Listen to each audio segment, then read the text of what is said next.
Good evening, guys. It is time for episode 8 on our Narcissism and the End Times Battle with Leviathan. I am running around like a chicken with my head cut off getting here. I just barely got to sit down, and hopefully this is going to come out coherently. It's been a busy day, but here I am, and I'm believing the Lord's going to do something through this. Last week we started talking about control and manipulation. And control and manipulation, a lot of the times we don't realize how serious that is. It isn't, we shouldn't control things, we shouldn't manipulate, but we don't really, at least in the past, many of us have not had an awareness of the extent of how dangerous control and manipulation is. Before I go any further, I'm Curtis Ward. I'm the pastor of Identity Church here in Sweetwater, Texas. I say this because there are new people joining, watching this from various places that may not know me. A lot of you do know me, but just to make sure everyone knows who I am. I'm not an expert on narcissism, but I am someone who's done a lot of study on it and had some experience in various things in ministry as well as my personal life. And I just have a leading of the Spirit to do what we're doing. And so I'm going to encourage you. I don't often do this. I have with this series, but I don't often do it. But I'm going to encourage you to share this and get the word out. If you know somebody specifically that is battling or in a battle with narcissism, probably not the best idea if they're the narcissist to send this to them. I wouldn't recommend that. They might not appreciate it, and it might cause some issues with them. So, but if you know somebody specifically that is enduring narcissistic abuse, send this to them. Now, we can all have narcissistic tendencies and traits and things like that. All of us can be selfish. All of us can be prideful. Absolutely. But some people are operating under the demonic influence of narcissism. And as we talked about all the way back in episode 1, Leviathan is the primary demon attached to narcissism. He's the king over the children of pride. That's found in the last part of Job 41. And we will look at the demonic aspect of this in a much deeper dive at some point. I don't know exactly when. But right now, I want to focus on control and manipulation. Again, this is part 2 of this. But last week we looked at how control and manipulation isn't just sin, it's witchcraft. It is the very act of trying to coerce someone else to do your bidding, which is what witchcraft is. Witchcraft is done in order to control other people through spells, curses, potions, a variety of things. And you say, well, control and manipulation isn't those things. And that's true to a point. But we also looked at the verse last week in Samuel that talks about that rebellion is as the sin of witchcraft. So any act of rebellion that is just absolutely rebellious towards God is an act of witchcraft. Along those lines, just as a quick refresher, and then we'll move on to the new material tonight, we looked at how Satan tried to influence Eve in the garden. I say Satan, Leviathan, whoever the dragon was in the garden, tried to influence Eve. And there were no spells, there were no potions. There wasn't anything that we would think of the occult or witchcraft involved, and yet it was completely demonic and it was manipulative. It was placing doubt in her mind. And that is one of the things that narcissists often do, whether they're aware of it or not. I kind of think they are in a lot of times.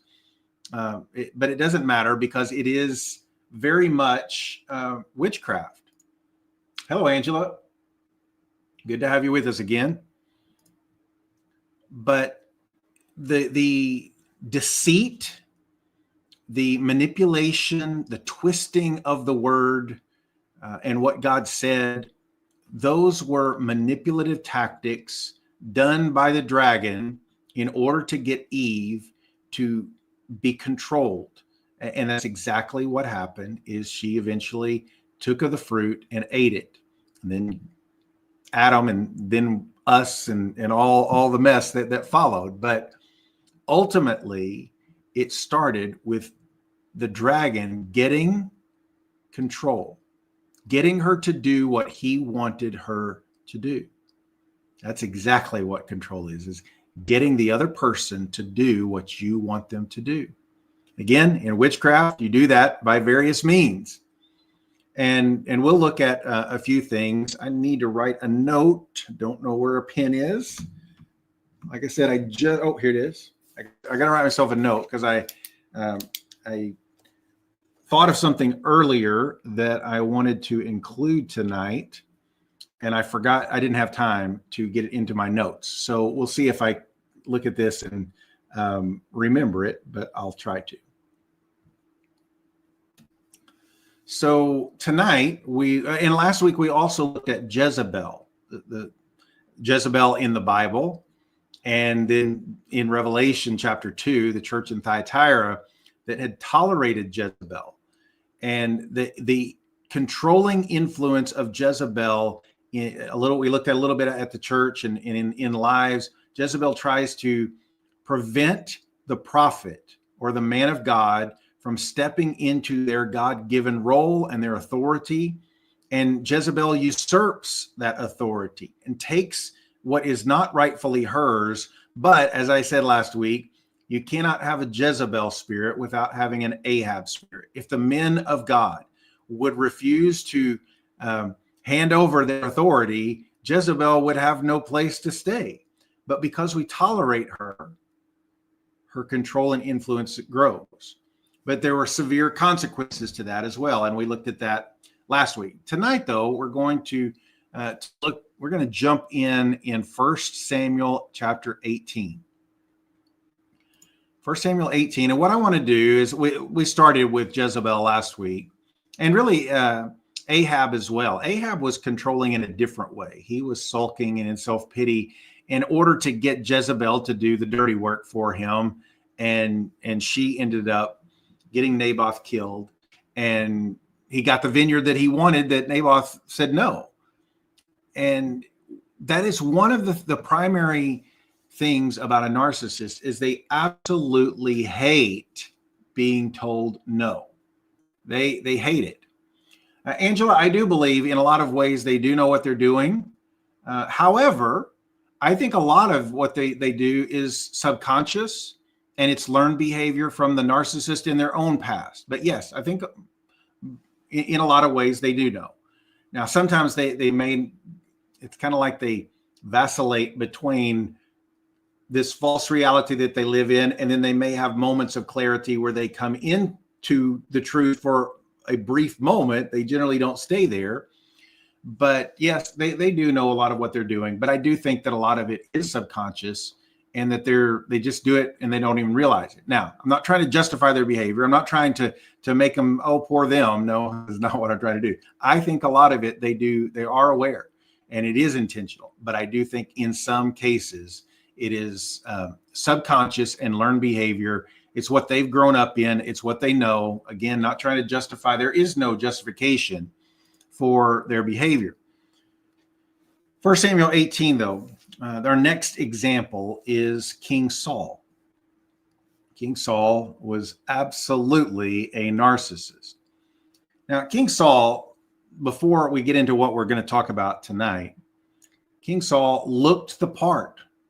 He was the overt, grandiose narcissist, no doubt. He looked the part. Everybody wanted King Saul as their king. In fact, God didn't even want them to have a king. But they begged, and they acted like little children. And they were like, but everybody else has a king. So God said, okay, you want it?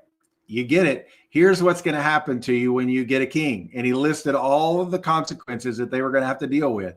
And they still wanted a king. So he gave them a king. King Saul looked the part, but he did not have the heart. I don't want to look the part, but not have the heart. We need both. No, you don't even need to look the part. You just need the heart. That's, David, who we're going to be looking at as well in this. David, I'm sure he was a good looking guy. So, he probably had both, but especially younger on, he was scrawny. He was a shepherd boy. He didn't even look like he should be included with the rest of his brothers. He was just, the one that tended the sheep. He didn't go out to fight. He was the one that was carrying the cheese to his brothers who were on the front lines. And then, of course, the Lord opened up a door for him to go Goliath. But King Saul looked the part, but he did not have the heart, and he was incredibly insecure. How do I know that? Because when he's being crowned king, I believe it was, that he was hiding. They didn't know where he was, and they found him hiding. He's very, very insecure, and narcissists are incredibly insecure. This is the core. There's shame and insecurity and fear. Those are probably the three main core, with shame being the number one thing. But insecurity and fear are huge in their life. And we see this, and because of the insecurity, it brings out something else that we're going to talk about here in 1 Samuel 18. 1 Samuel 18, beginning in verse 1. This is a long reading. I may or may not interject things along the way. I may read it through. I doubt it, but I'll probably interject as we go. But verse 1 says, "Now when he had finished speaking to Saul, the soul of Jonathan was knit to the soul of David, and Jonathan loved him as his own soul. Saul took him that day and would not let him go home to his father's house anymore. Then Jonathan and David made a covenant because he loved him as his own soul. And Jonathan took off the robe that was on him, and he gave it to David with his armor, even to his sword and his bow and his belt. So David went out wherever Saul sent him and behaved wisely. And Saul set him over the men of war, and he was accepted in the sight of all the people and also in the sight of Saul's servants. Now it had happened as they were coming home, when David was returning from the slaughter of the Philistine, that the women had come up. Now the Philistine being Goliath, that the women had come out of all the cities of Israel singing and dancing to meet King Saul with tambourines, with joy and with musical instruments. Okay, they came out to meet King Saul. He's used to this. He loves this. He's getting supply from the praise and the adoration of all of the people. So the women, though, they sang as they danced, and they sang something that he was not used to. And this is what they sang: "Saul has slain his thousands, and David his 10,000s. Oh, they don't like, narcissists don't like to be overshadowed. They don't like somebody to be above them. And so his insecurity is triggered here. The next verse says, "Then Saul was very angry." He's hearing what, this is what I was telling the body of Christ the other night, that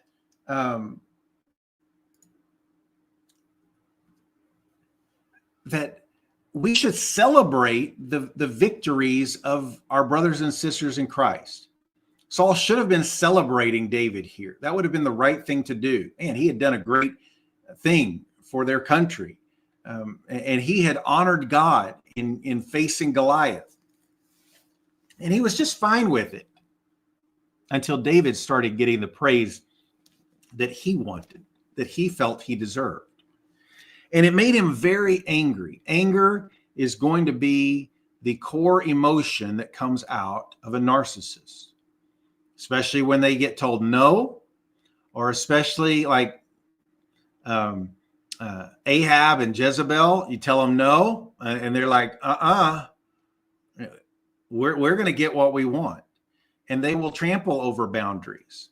They will do whatever they can to manipulate around what is right in front of them. And Jezebel ended up having Naboth killed in order to get what they wanted. And so anger is what is triggered here because of something here. It's jealousy. I deserve that. I should be the one. Somebody else should not be getting the praise for this. Then Saul was very angry, and the saying displeased him. That's probably a very big understatement right there. And he said, they have ascribed to David 10,000s, and to me they have ascribed only thousands. Now what more can he have but the kingdom? So he makes a big jump here. He makes a jump that because they're singing his praises, they're saying that he's done more than that David's done more than Saul. He must be after my kingdom. And David became a threat to him. Jealousy will lead to a skewed perception of people.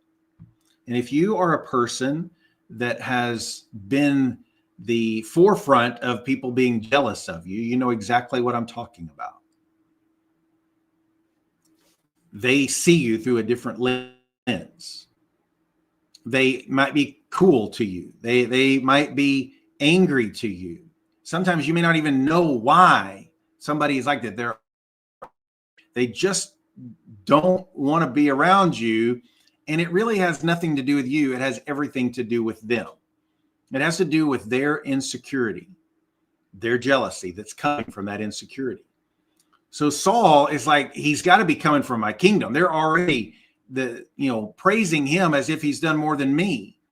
And so he makes David his enemy in this moment right here, even though David has just saved their country. And he did what Saul was not willing to do himself. And if Saul had had the courage, not of his own, but if he had had the heart to go with looking the part, he would have been the one to go out there in the name of the Lord to face Goliath. But he didn't. And so coming home, Saul makes David an enemy right in this moment.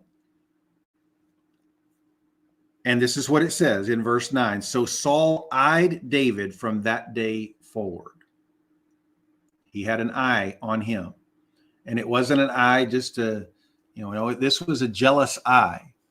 This was an eye of, I'm going to look and see what you're doing wrong. I'm going to look for an opportunity to lower you and elevate me. He's got his eye on him, but it is an evil eye. It is not a good one. And jealousy is very, very contagious. I say contagious, not necessarily to other people, but it grows in you. That growing would be the better word. It will continue to grow in you. Jealousy, if you don't put that fire out, it will continue to grow and it will consume you if you're not careful. It certainly did King Saul. So he had an eye on David from that day forward. And it happened on the next day that the distressing spirit from God came upon Saul.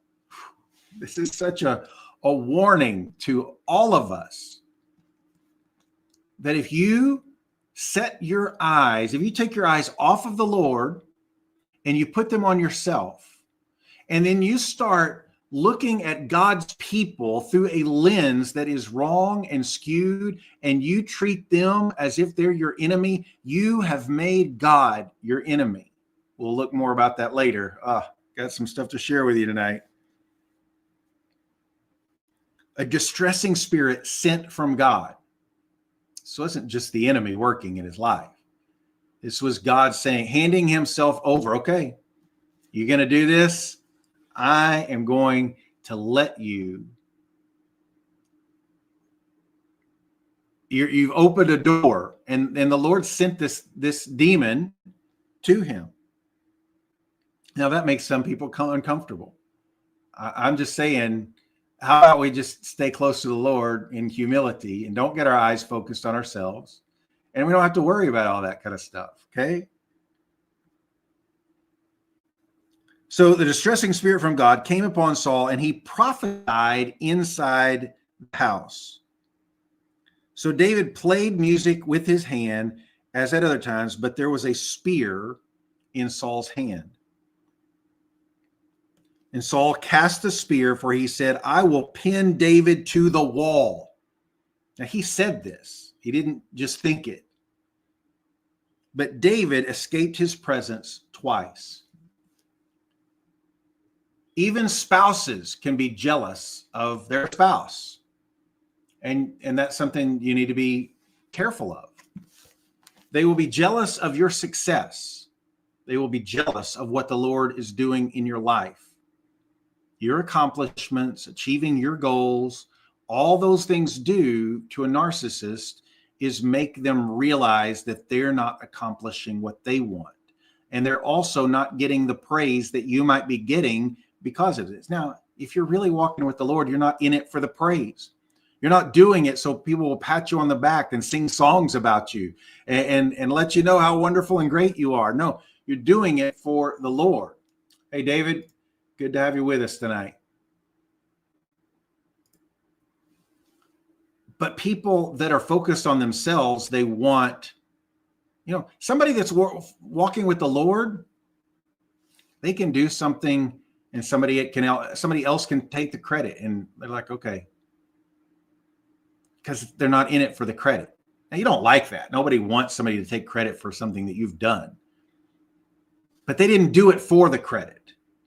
But a narcissist wants the credit. But they will get very angry at you, and they will try to stop what you're doing. They will try to pin you up. In this case, he's trying to kill David.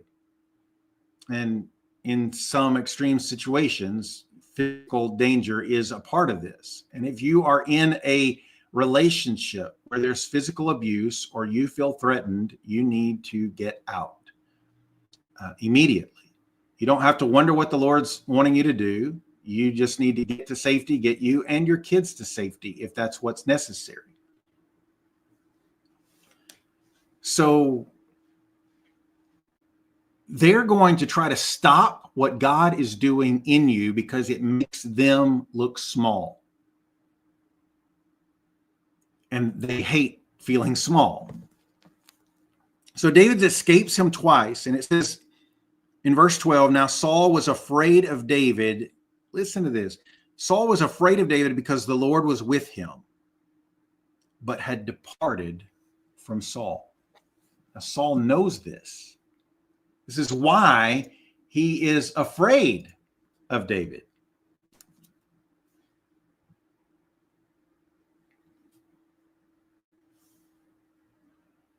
Now, Saul was afraid of David because the Lord was with him and had departed from Saul. Therefore, Saul removed David from his presence and made him. Now, this is manipulation here. Okay. He made him captain over 1,000. Now, this sounds like a great thing. He made him captain. Like, if he was jealous of him, why is he promoting him? Why is he moving him to a position of power and authority? Because he has a plan here. He promoted him as captain over 1,000, and he went out and came in before the people. And David behaved wisely in all of his ways, and the Lord was with him. Now, there's a great message here to say, if you're dealing with a narcissist, you need to behave wisely. You need to live with wisdom. We were talking about wisdom just today and yesterday on the daily prayer, talking about wisdom. Though it costs you everything, get wisdom. Live your life in wisdom. But you're going to need to be wise in dealing with a narcissist, because they're going to be very manipulative and controlling. And if you're not careful, you're going to get snagged in the trap. You're going to get caught in the snare of the fowler, and it's going to be a very dangerous, deadly, and painful experience. So David behaved wisely in all of his ways, and the Lord was with him. And if you walk in wisdom, the Lord's going to be with you. Now, if you get in your flesh, if you're trying to do it on your own, if you're not relying on the Lord, if you're not walking in wisdom, you are setting yourself for a very dangerous place. But if you will graciously walk in humility and the fear of the Lord with wisdom, the Lord will be with you and he will help you through anything that you're dealing with. Now, you may be in a relationship and you're like, I have not been wise. I have not been wise. I have bowed down at a demonic altar to this person. I have allowed them to control and manipulate me, and I have lost myself to them completely. I am trauma bonded to them. All of the things that we've talked about in previous episodes. That's okay too, because your turnaround can start tonight. Your turnaround can begin the moment that you realize I need to change. You need to heal. The more you get healed, the better that you're going to be able to respond instead of react. But if you're hurting and if you're wounded, you're going to react. And the enemy is going to be able to use you, and it will even further the control of that narcissist over you, because they will use your bad behavior, because you're in your flesh, to make you feel guilty, to blame you, to make you seem like the problem. Got to be careful. You need to behave wisely.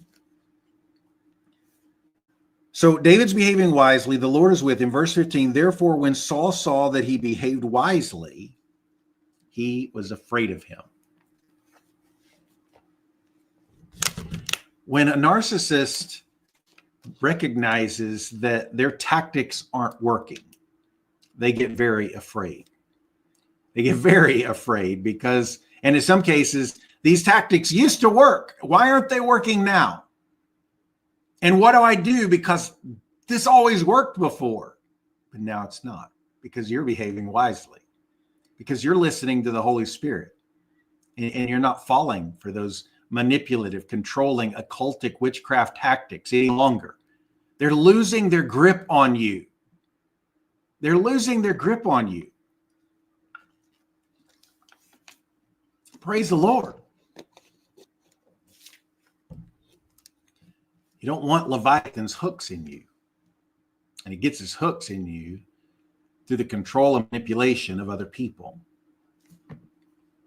So again, this isn't a daily prayer, but I just feel like doing it.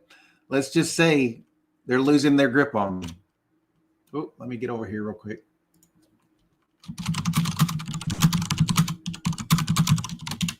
If that applies to you, make that declaration. They're losing their grip on me. Oh, I misspelled there. Got the wrong there in there. Or did I? Yeah. Yeah, I get it right. But they're losing their grip on you because you are becoming aware of what they're doing. And that will make a narcissist scared to death. They don't want you to know. They just want you to be controlled. Knowledge is power. And when you begin to have an awareness of what is going on, that is when the battlefield changes. That's when things shift. Because you're not just in confusion, wondering what is going on. I don't understand. I was so angry at them, and now I feel like I'm the problem. No, you know who the problem is. You know what's going on. You're not responding. You're not reacting, rather, you're responding. You're being led, and he's leading you through the minefield of their control and manipulation. And you're not stepping on the mines anymore. And Saul became very afraid of David. That's verse 15. Verse 16. But all of Israel and Judah loved David because he went out and came in before them. This is the ironic part of a narcissist. And really not even of a narcissist. This is true of anybody. But when we allow fear to grip us, we end up bringing about the very thing that we're afraid of. This is what happened to Job. Job, I don't remember exactly the address of it, but in Job, it says that he said, the very thing that I'm afraid of has come to pass. And a narcissist, they want control, but the more that they try to take control, to somebody, that the more that they lose it. And I've got news for the narcissist tonight.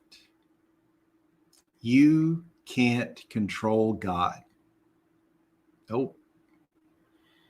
And God sees what you have done and what you are doing. And he is very aware of what's going on. And he wants, if you're the victim of narcissistic abuse, he wants you free. He wants you out of that control. Now, there are multiple ways to get out of that control, and we'll talk about those at some point. But you need to understand you're not alone. If you're the victim of narcissistic abuse, you're not alone. God is on your side. I'm going to prove it to you tonight. I will prove it beyond a shadow of a doubt. He is on your side. He's close to the brokenhearted, near to those who are crushed in spirit. And some of you are brokenhearted and crushed in spirit because of the narcissist in your life. But God wants you free. He's on your side. And if God is for you, oh, somebody say it. Come on. Just say it wherever you're at. If God is for you, who can be against you? If God is for me, who can be against me? If God is for me, it doesn't matter what that narcissist is going to do. It doesn't matter how hard they're going to try to control you. It doesn't matter what comes out of their mouth. Oh, it may hurt. They may do some things that make your life hard and challenging. But God is going to turn it for good. And God is going to get you out of that control and manipulation. I'm about to start preaching a sermon, so I better move on. Verse 17. Then Saul said to David, again, remember that Saul had a plan, and you're about to see the plan come forth. Then Saul said to David, here is my older daughter, Merab. I will give her to you as a wife. Only be valiant for me and fight the Lord's battles. For Saul thought, now this is not something he's not saying out loud. Let my hand not be against him, but let the hand of the Philistines be against him. This is why he made him captain. This is a manipulation tactic just to make David think that he's on his side when actually he's setting David up to fail. He also looks like, hey, I'm going to give you my daughter as your wife. Now, which was part of the deal with Goliath, but verse 18. So Saul said to David, who am I, and what is my life or my father's family in Israel that I should be a son-in-law to the king? Now, David is just innocent guy. He thinks the best. He wants to think the best of Saul. There have been times where we thought the best of the narcissists in our life too, right? Where we defended them. We tried to explain, well, they're that way because somebody hurt them, and we tried to sweep things under the rug and pretend like everything was all right. And David was like, who am I to be the son-in-law of the king? He didn't have an awareness of what Saul was planning. But it happened at that time, verse 19, when Merab, Saul's daughter, should have been given to David, that she was given to Adriel, the Mahalathite, as a wife. Ooh, I think I got that right. Verse 20, now Michal, Saul's daughter, loved David. And they told Saul, and the thing pleased him. So Saul said, I will give her to him, that she may be a snare to him. Wow. Wow. The level of manipulation that's going on here, all to control. This is witchcraft, people. This is witchcraft that Saul is doing. And he knows the Lord is with David.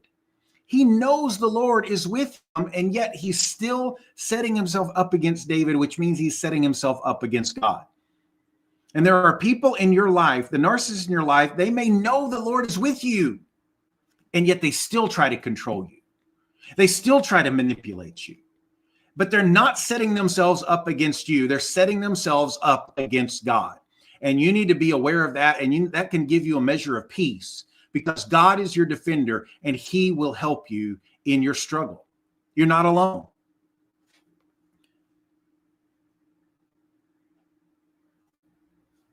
Verse 21, let me read that again. So Saul said, I will give Michal to him that she may be a snare to him, and that the hand of the Philistines may be against him.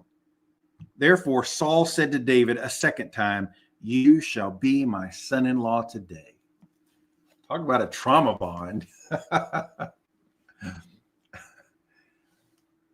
There's chaos and turmoil in Saul's heart, but he's love bombing David right now. You're going to get my daughter. I'm going to make you captain. It's great. It's great.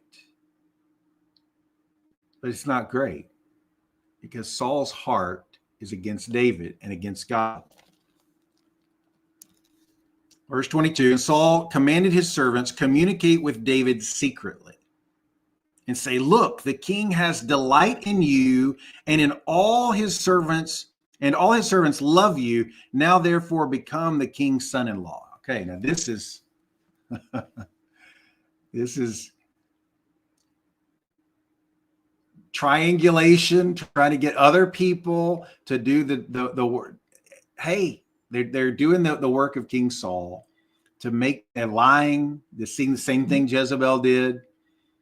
They're lying and they're deceiving. They're rewriting reality. Hey, the king has delight in you. No, he doesn't. It's jealousy for you and hatred for you.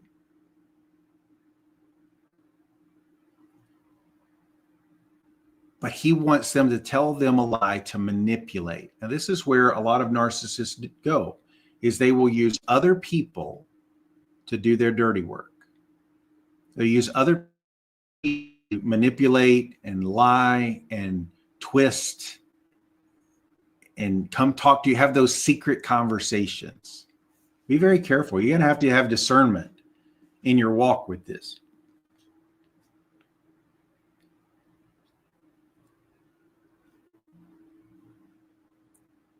Verse 23, so Saul's servant spoke those words in the hearing of David, and David said, does it seem to you a light thing to be a king's son-in-law, seeing I am a poor and lightly esteemed man? Now, this is false humility. This is genuine humility. It's like, I'm a nobody. I'm a shepherd boy. Why should I be the king's son-in-law? He said, does this seem right? He knew something was off here. And the servants of Saul told him, saying, in this manner David spoke. And then Saul said, thus you shall say to David. He's not man enough to talk to David on his own, but he's trying to use other people to go behind and in deceit. Thus you shall say to David, the king does not desire any dowry, but 100 foreskins of the Philistines to take vengeance on the king's enemies. But listen to this. But Saul thought to make David fall by the hand of the Philistines. So he's trying to set him up for failure, but he's trying to look like he's doing him a favor. That's a classic narcissist move right there.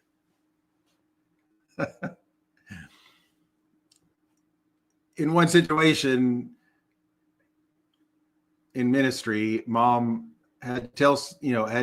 she used this analogy to me after ministry. She said, it was like this guy was watching his family burn in the house that he bought for them, and he was upset at them because they weren't appreciative of the house that he bought them to burn in. That's ridiculous. And yet that's what a narcissist does. He's like, I'm going to promote you to captain. I'm going to give you my daughter for a wife.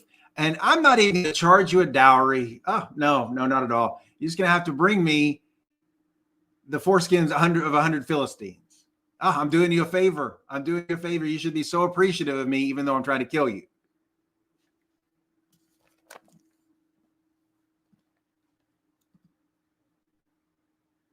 But his whole plan is to get David killed in the fight. So when his servants, verse 26, when his servants told David these words, it pleased David well to become the king's son-in-law. Now the days had not expired. Therefore David arose and went, and he and his men killed 200 men of the Philistines, and David brought their foreskins, and they gave them in full count to the king, that he might become the king's son-in-law. Then Saul gave him Michal as his daughter as a wife. Thus Saul, verse 28, thus Saul saw and knew that the Lord was with David. Now, this is not the first time he's seen it. He knows. And that Michal, Saul's daughter, loved him. That bothers him too, that she actually loves him. But remember that statement of she is going to be a snare to him. And Saul was still more afraid of David.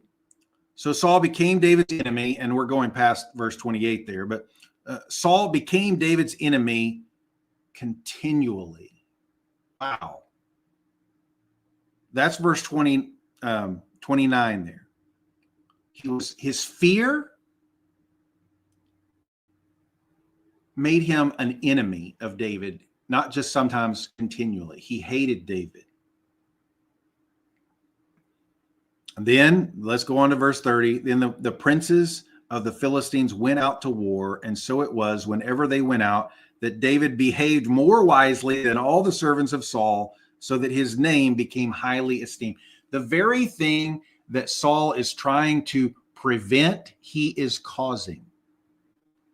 This is what a narcissist does when they set themselves up against God. You can't control God. It doesn't matter what you do. You can't control God, and therefore God is going to work out the benefit of his people, even those who are being deceived, even who are being manipulated.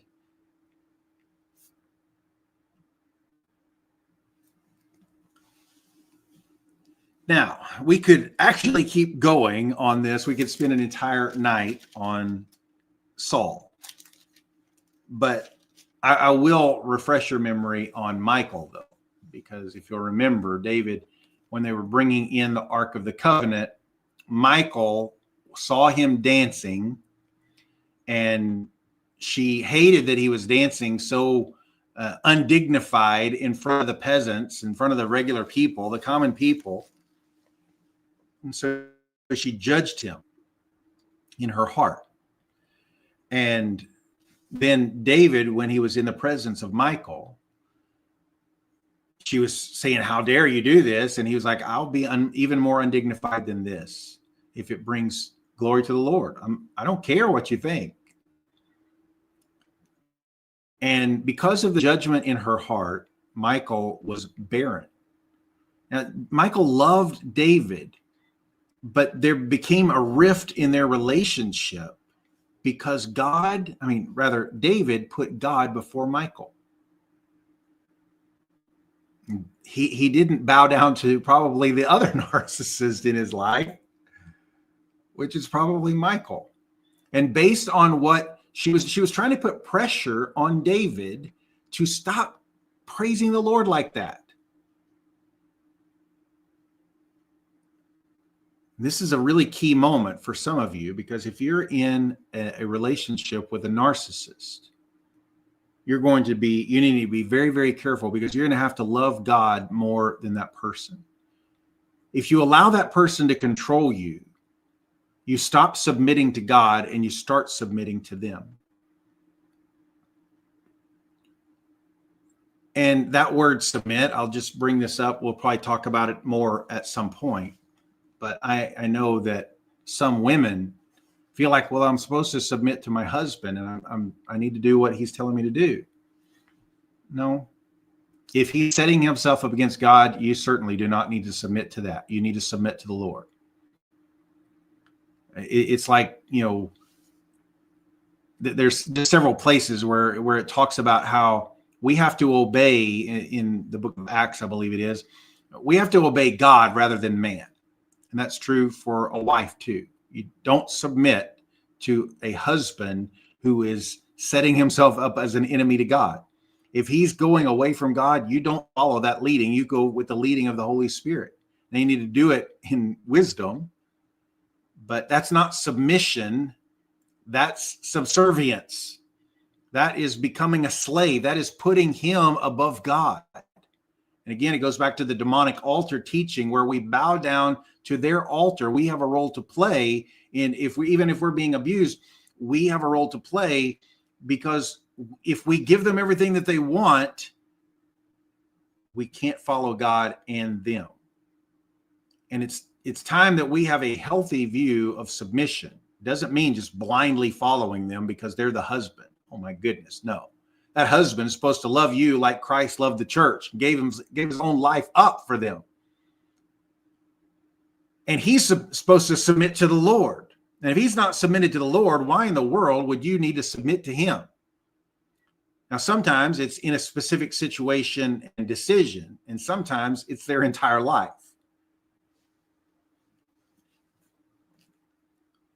So that's Saul. Again, we could go on and on with Saul, but we're going to move on to the next example of somebody that was exerting control and manipulation. This is going to be found in Judges chapter 16.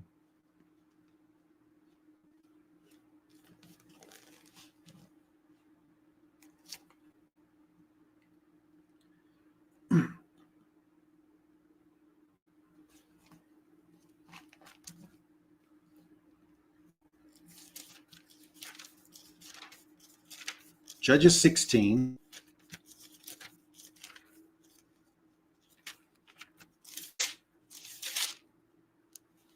And this is Samson and Delilah. It's a great example of control and manipulation for sure. Starting in verse 1 of Judges 16, it says, "Now Samson went to Gaza and saw a harlot there and went into her. And when the Gazites were told, Samson has come here." Now, of course, just to catch you up real quick, because we're jumping right in the middle of all of this. But God's strength, supernatural strength was with him. The strength was in the length of his hair. Okay. And he did incredible feats and was able to take out, what was it, 1,000 Philistines with the jawbone of a donkey. Yeah, that's in verse 16. So, of chapter 15. So the Philistines are trying to figure out where his strength comes from. And it says, when the Gazites were told, Samson has come here, they surrounded the place and lay in wait for him all night at the gate of the city. They were quiet all night, saying, in the morning, when it is daylight, we will kill him. Now here, they're just trying to kill him. And Samson lay low till midnight. Then he arose at midnight, took hold of the doors of the gate of the city and the two gate posts, pulled them up, and bar and all, put them on his shoulders, and carried them to the top of the hill that faces Hebron. Afterward, it happened that he loved a woman in the valley of Sorek, whose name was Delilah. Notice it says that he loved this woman. He fell in love with her, and he loved her. It does not say that Delilah loved him.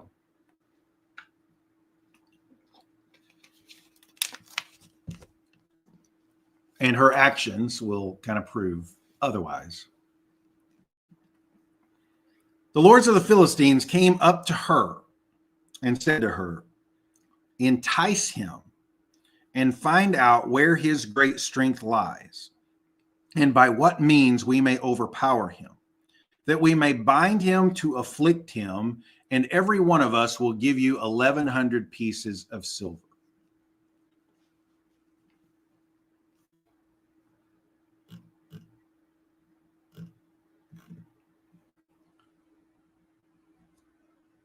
Now, yes, I am aware that she did not instigate this, but her love was for sale. Her love was not genuine for Samson because she turned on him very, very quickly. And she's willing to do their bidding for money. This back to that transactional view of love. So Delilah, verse 6, said to Samson, please tell me where your great strength lies, and with what you may be bound to afflict you. Now, it's an odd question. Why would she be curious about this? Now, I do believe she's a narcissist, even though she wasn't the one that started this. She's a narcissist because she's looking out for herself. She wants that money. That's what it's all about for her. And so I'm sure she batted her eyebrows, or eyelashes rather, and gave him that, puppy dog look. And, oh, Samson, Please tell me. And Samson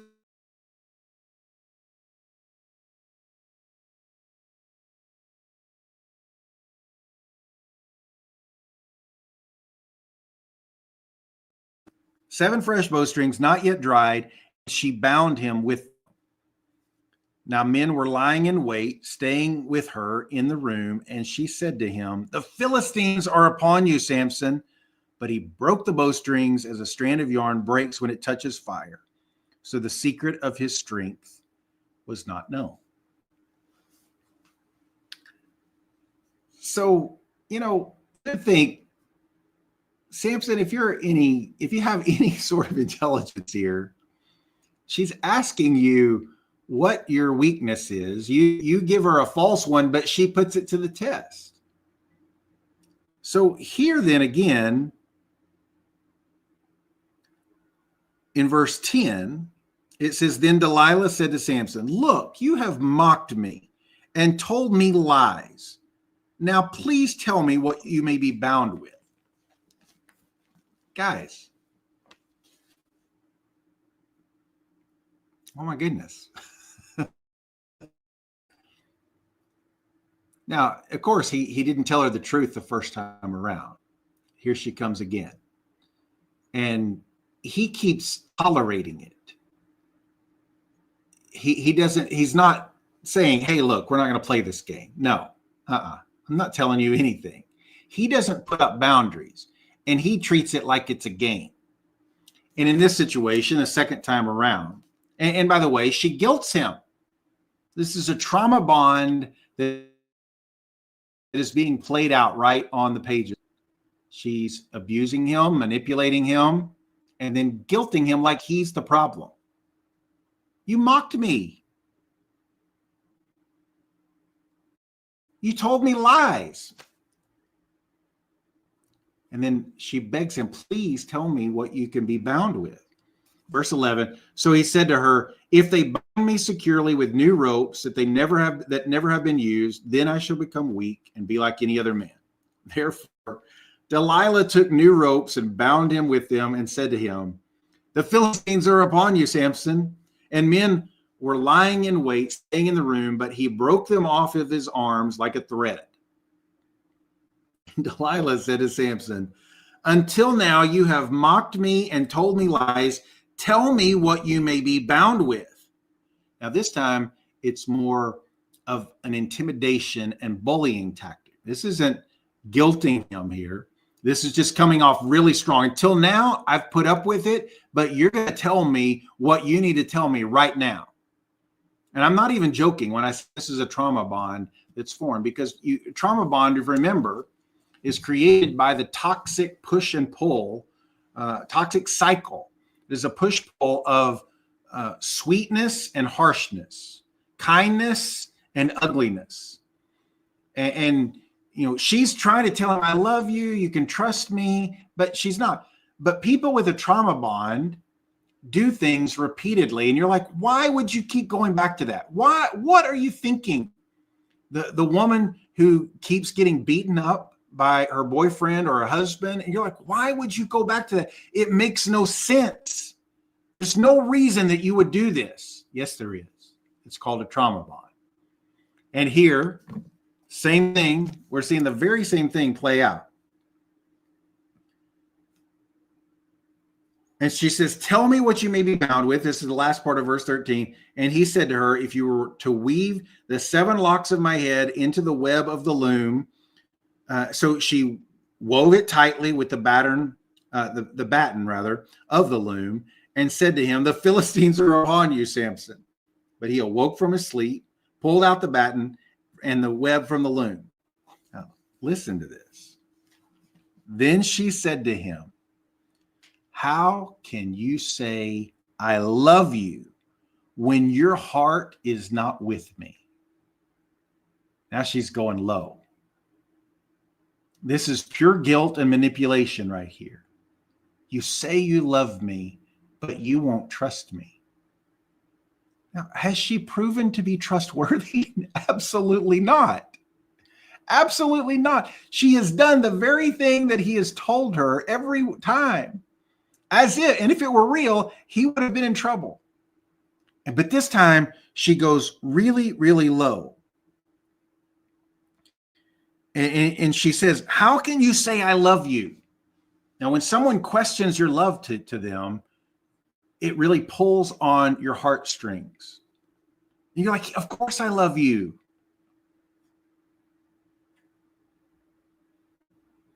But she says, your heart is not with me.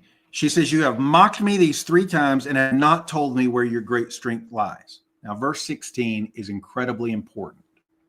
Some of you might need to highlight it or underline it.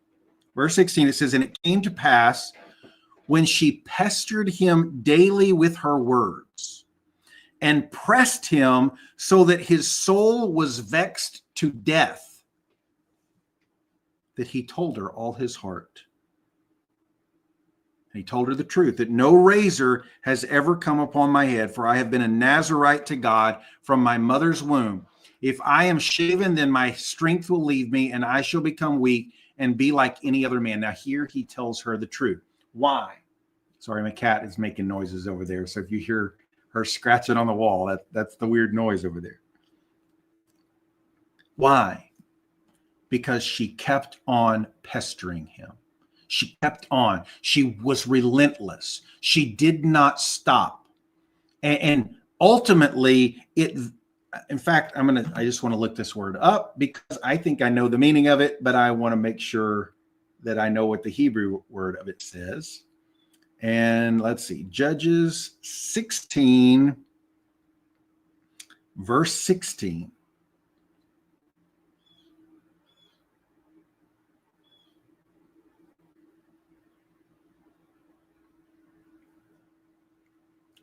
To vex means to grieve, discourage, to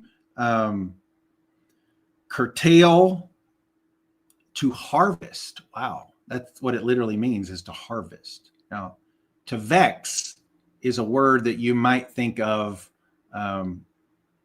with witchcraft, by the way. To vex someone is to get them into a state that they're so troubled and distraught and discouraged that they will do what you want them to do. It's a form of control. It's a form of witchcraft here, so that they can harvest what they're after. Wow. So they're going to wear you down. That's what a narcissist will do. They'll just keep going. They'll keep talking in circles. It will go hours at times. And you'll get to a point where you're just like, okay, fine. I'll just tell you whatever you want to know. Not because you should have, but because you're so confused and so frustrated and so beaten down that you give in, which is exactly what Samson did here. And he tells her the truth. In verse 18, when Delilah saw that he had told her all of his heart, she sent and called for the lords of the Philistines, saying, come up once more, for he has told me all of his heart. Now, the ironic part about this is, what did she challenge him with? She said, how can you say I love you when your heart is not with me? They want to pull on your heartstrings when they've not given you their heart. Their heart is not with you. Their heart is in controlling you and getting you to do what they love you as long, and I say love, I need to put air quotes on that one. They love you as long as you're doing what they want you to do. But they challenge you to say, you don't love me. How can you do this to me when you say that you love me? But here she knows that this time he's given her his whole heart. And so she tells the Philistines. So the lords of the Philistines came up to her and brought the money in their hand. Then she lulled him to sleep on her knees and called for a man and had him shave off the 7 locks of his head. And then she began, no joke, this is what the word says. Then she began to torment him and his strength left. Somebody just got that verse added to their Bible tonight. She began to torment him. I'm telling you, this is narcissism playing out right here. She began to torment him, and his strength left him. And she said, "The Philistines are upon you, Samson." So he awoke from his sleep and said, "I will go out before at other times and shake myself free." But he did not know that the Lord had departed from him. Wow. The Lord left him because he bowed down to Delilah instead of God.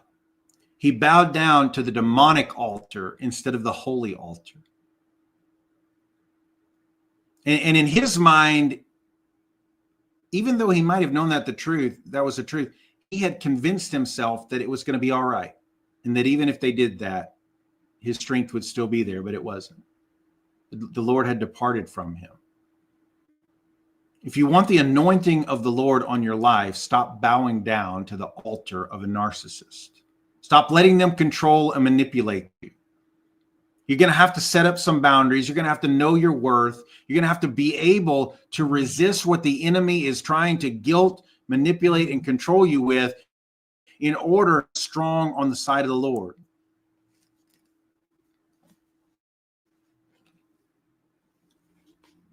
Then it says in verse 21, "Then the Philistines took him and put out his eyes and brought him down to Gaza. They bound him with bronze fetters, and he became a grinder in the prison." Now, this will tell you that spiritually, if you follow a narcissist, let them control you, you're going to be spiritually blind. You will not have eyes to see. You're going to be confused. Your discernment level is going to be low. You're going to be in self-doubt. You're going to have self-hate, condemnation, all of those things. Probably going to have so much anger you don't even know what to do with, and you don't want to take it out on the narcissist, so you generally take it out on yourself. You're going to be spiritually blind, and you're going to be a prisoner. They put out his eyes and they put him in prison. That's not the end of the story. It says, however, the hair of his head began to grow again after it had been shaven. God's not done with you. Even if you've been bowing down to the wrong altar, you've let the narcissist control your life, your ministry, your calling, your purpose, your giftings. The oil isn't flowing because you've been bowing down at the wrong altar. Guess what? The hair is growing back. The hair is growing back. Maybe we may need to make that declaration as well.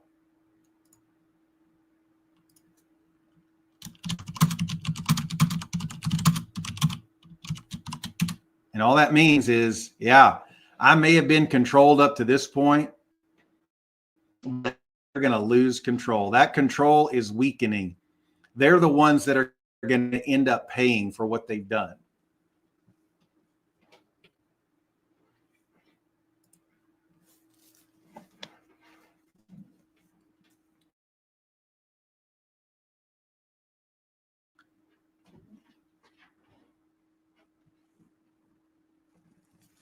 Now, one of the things that we see here is really important. And that is that in this situation, also in David's situation, David and Samson, both, we see a narcissist that is working not just to control the person, but to prevent their calling to come forth, to take their strength.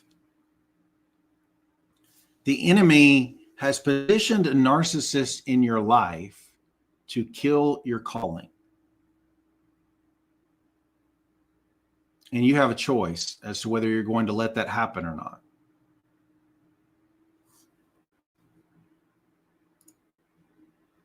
As for me, I'm not going to let the enemy kill my calling.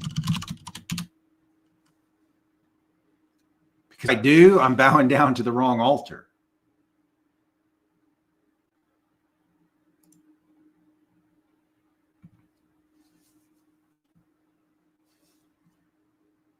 You cannot let the enemy steal the very reason that you exist.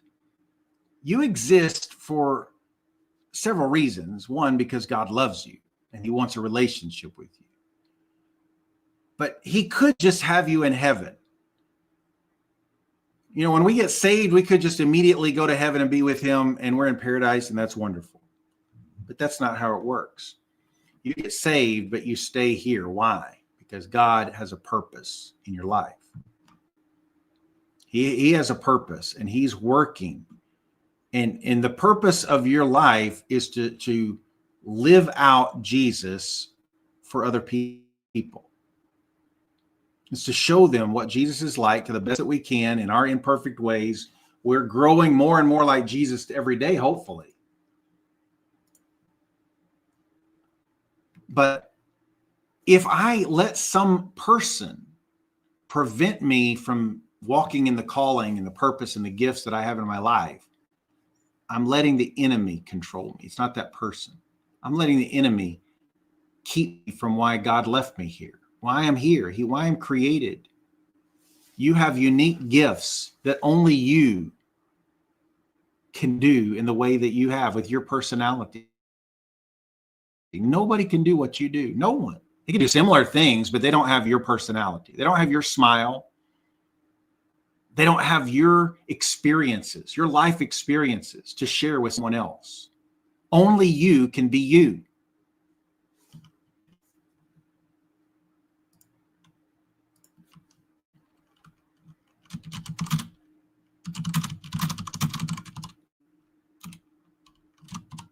I'm going to rephrase this. No one can do what God called me to do. That's the truth right there. No one can do what I have been called to do. Now, it doesn't mean, like, if you take Esther, for example, Esther was born for such a time as this. But if you'll remember that she was also told by Mordecai, I believe it was, that okay, look, if you don't do this, God can bring somebody else up to save his people. It doesn't have to be you. He can use somebody else, but he wants to use you. And that's true of you, not just Esther. God has a destiny for your life, a plan and a purpose that only you can walk out. And yes, if you refuse it and reject it, God can raise somebody else up to walk in your purpose and in your calling. But he wants to use you. Don't let anyone steal that calling. Don't let the devil use the narcissist to prevent you from doing what God put you here on this earth to do. You got to protect your calling.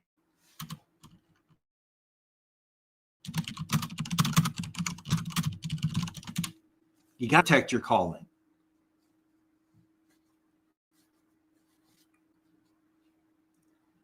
Now, we just looked at a love story of sorts. It's a tragic love story, not even a real love story.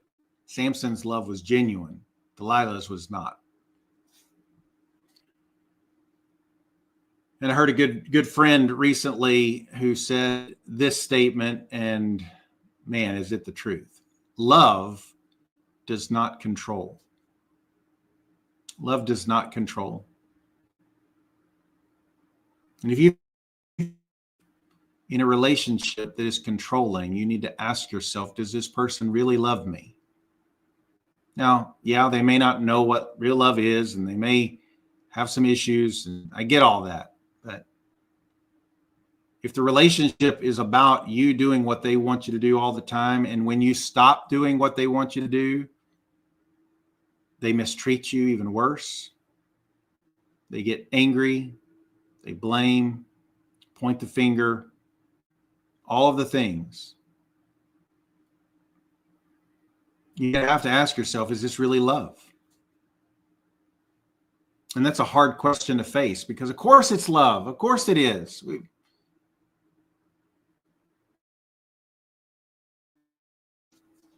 Look at 1 Corinthians 13. I don't have this on my in my notes, but just flip over to 1 Corinthians 13 for a minute.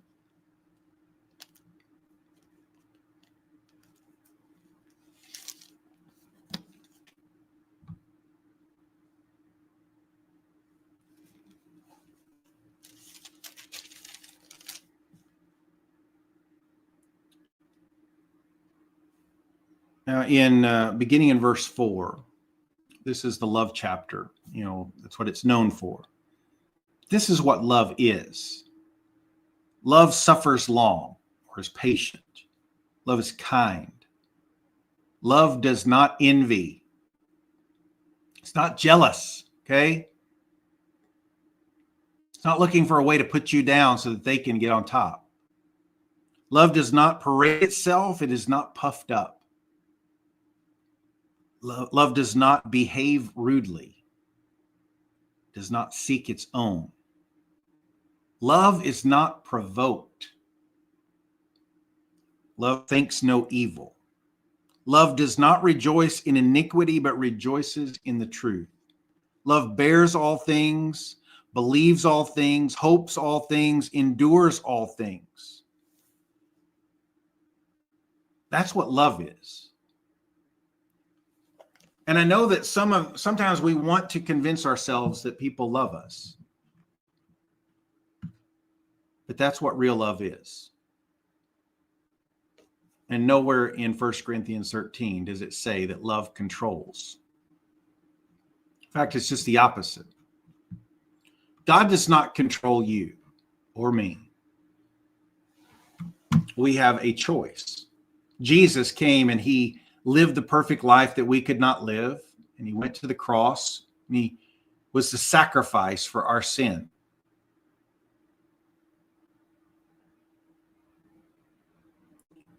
In John 3:16, for God so loved the world that he gave his only begotten son, that whoever believes in him will not perish, but have everlasting life. Whoever believes in him. You have a choice of whether you're going to believe. Now, that word believe in the Greek is not intellectual belief. It means to cling to trust in, and to rely on. It's very different. Even the demons believe. So intellectual belief is not what it's going to take to have a relationship with Jesus. But he doesn't force you to come to know Jesus. He doesn't make you do anything. You have a choice. You can go all the way back to the book of Deuteronomy. Choose you this day, blessing or curses, life or death. Let me look up that verse real quickly.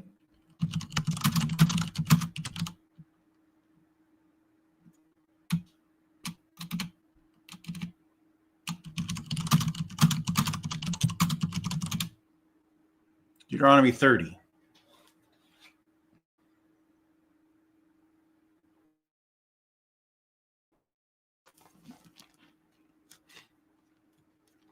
We got a little bit more tonight, and I think we're going to have a part 3 next week. I'll probably add some more things to it as well. Maybe we'll go back and look a little bit more at King Saul. I don't know, but Deuteronomy chapter 30.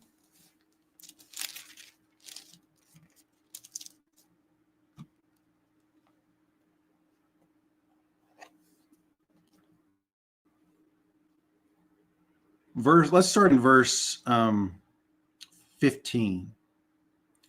See, I have set before you to life and good, death and evil. In that I command you today to love the Lord your God, to walk in his ways, and to keep his commandments, his statutes, and his judgments, that you may live and multiply, bless you in the land which you go to possess. Now, okay, he commands us to do things, but commanding isn't the same as controlling. Commandment is to say, if you're going to follow me, I'm the king, and you need to do what I tell you to do. But you still have a choice. And there are consequences that come from the choices of, but let's keep going. And he says, if you follow them, the Lord's going to you're going to live and multiply.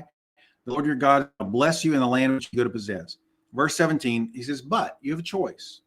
If your heart turns away so that you do not hear, and you are drawn away and worship other gods and serve them, I announce to you today that you shall surely perish. You shall not prolong your days in the land which you cross the Jordan to go in and possess. Verse 19 says, I call heaven and earth as witnesses today against you, that I have set before you life and death, blessing and cursing. Therefore, choose life, that both you and your descendants may live, that you may love the Lord your God, that you may obey his, cling to him, for he is your life and the length of your days, that you may dwell in the land which the Lord swore to your fathers, to Abraham, Isaac, and Jacob, to give them. Choose you this day. Choose. And there's another verse that says, choose this day whom you will serve. As for me and my house, you have a choice. God doesn't control you. Love allows other people to choose to love them back. But love does not control. So if it's control, it's not love. Now, again, we can have some control issues. I'm not talking about occasional. I'm talking about a lifestyle, a lifetime of controlling your time, your emotional energy, your calling. And you're going to have to protect it. You're going to have to choose God over that person, over the narcissist. There's one other place I want to go tonight. And then we're going to table the rest of this until next week. I say next week. We're going to see. I don't know if I'm going to do one next week yet or not, because I may be out of town. But Luke 15. Now, many of you know exactly what is in Luke 15. If you've been around me, you probably do, because I use it a lot. Luke 15 is the parable of the prodigal son.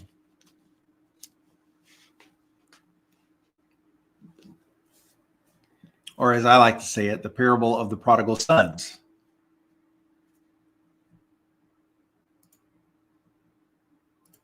Luke 15, beginning in verse 11. And then he said, then he, Jesus, said, a certain man had two sons. And the younger of them said to his father, Father, give me the portion of goods that falls to me. So he divided them his livelihood. He divided to them his livelihood. And not many days after, the younger son gathered all together and journeyed to a far country, where he wasted his possessions with prodigal living. Now it's right there. The younger son approached the father, and in a hugely disrespectful way. In the Jewish culture, this would be him saying, I wish you were dead. Give me your inheritance now. I wish you were dead, because if you were dead, I would get it. Now, if the father was controlling, he would have said, no way. There's no way. You're going to treat me like this? I'm not giving you one penny. But the father didn't try to control his son. Now, again, this is, okay, you got to be careful here. So I don't want to send the message that there is a measure of control with parenting, okay? There is. Your children need to do what you tell them to do. I say control, but they also need to be taught that they have a choice. And if they choose the wrong thing, there are consequences. That's different. There are consequences. There were consequences for this younger son. In no way am I saying just let your kids do whatever they want to. Don't, because no, especially younger, you will need to control them. But as they get older and they develop their will, you need to teach them that they have a choice. But if they choose wrongly, there are consequences. So, but he doesn't try to control it and say no. He says, okay, here you go. And he gave him his inheritance early. And the son goes and wastes it, spends it on himself. Talk about a narcissist. He's focused on himself, has no interest in all that his dad has done. He's not thankful for what his dad did and the home and the love that he provided and all of these things. No, he's just focused on himself. And he goes out and he lives for him. And I'm sure that was what he was saying. He was like, I can't live the life that I want to live under my father's rule. And he probably felt the father was controlling because he probably did have standards of excellence and discipline and those kinds of things. But he's like, I just need to get out of here. And so the father says, okay, go. And he wastes it all. It says in verse 14, but when he had spent all that he had, there arose a severe famine in that land, and he began to be in want. This is a story about a narcissist being stripped of himself. Then he went and he joined himself to a citizen of that country, and he sent him to his fields to feed swine. And he would have gladly filled his stomach with the pods that the swine ate, and no one gave him anything.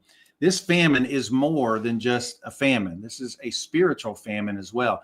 This is a stripping of his pride, of his selfishness, of his self-reliance and self-protection. He has no one and nothing. He can't handle it anymore. And at this point in verse 17, it says, but when he came to himself, he said, how many of my father's hired servants have bread enough to spare, and I perish with hunger? I will arise and I will go to my father, and I will say to him, Father, I have sinned against heaven and before you, and I am no longer worthy to be called your son. Make me like one of your hired servants. So he did that very thing.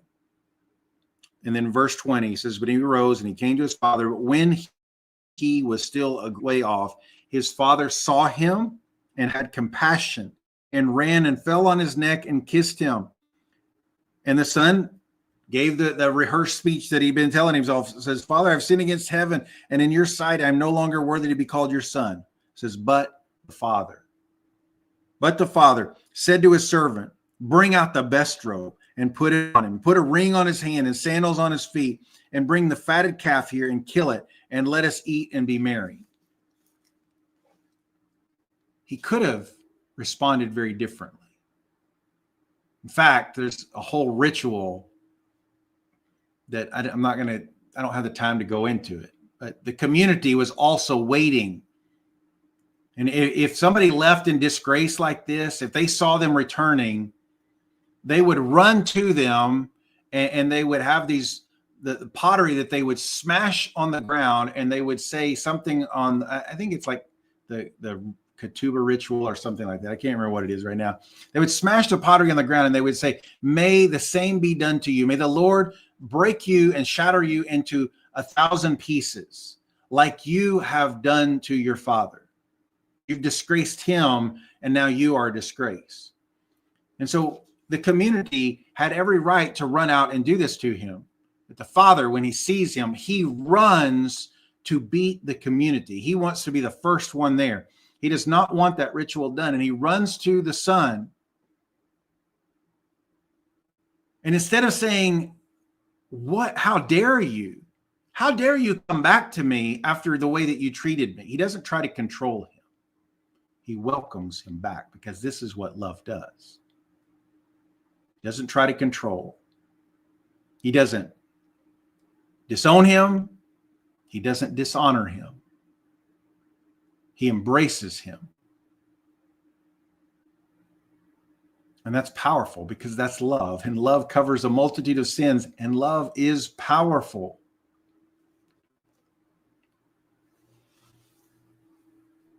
And at some point, we may look at the older son there too, because he was definitely a narcissist too, but not tonight. Love does not control. Some of you, that's all you've ever known is control, and so you think it's love. You've convinced yourself that it's love, but it's not. None of us love perfectly, but we saw tonight that Saul didn't love David, even though he did a lot of good things for him. But he did it with an agenda in mind. We saw that Delilah questioned Samson's love, but she was the one that didn't love. She was the one that hadn't given her heart to him. And it's part of why a trauma bond can still be formed, is because you convince yourself that this really is love, that they want to help me.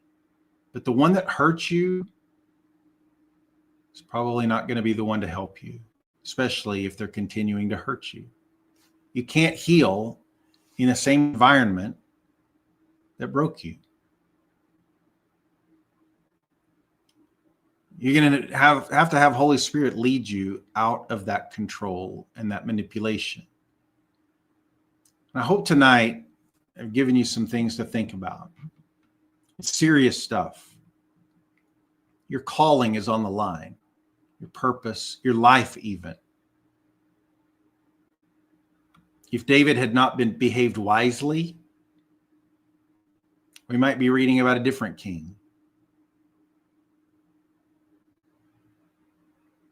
Samson, who knows what his story would have been like if, now I'm thankful it's there because of the warning it is to us, but who knows what his life would have been like if he had not allowed Delilah to control him and his purpose and his calling.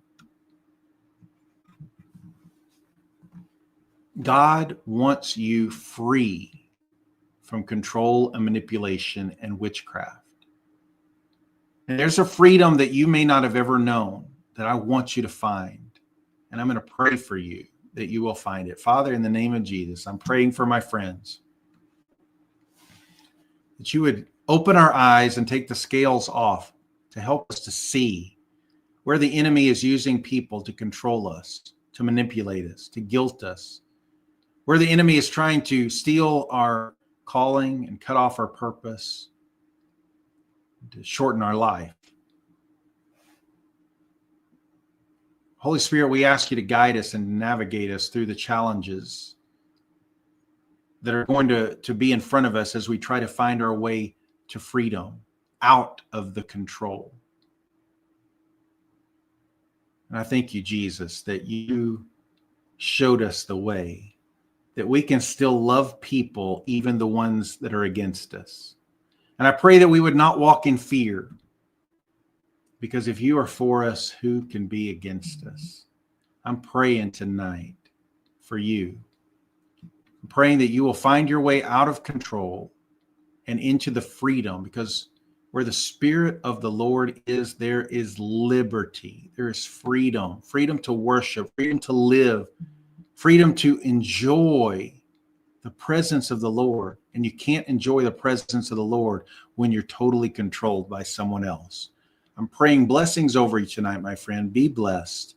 Have a good night. I'll see some of you for the daily prayer in the morning, and maybe next Tuesday or maybe not.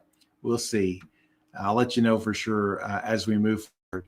But have a great evening, and I'll see some of you tomorrow. Be blessed.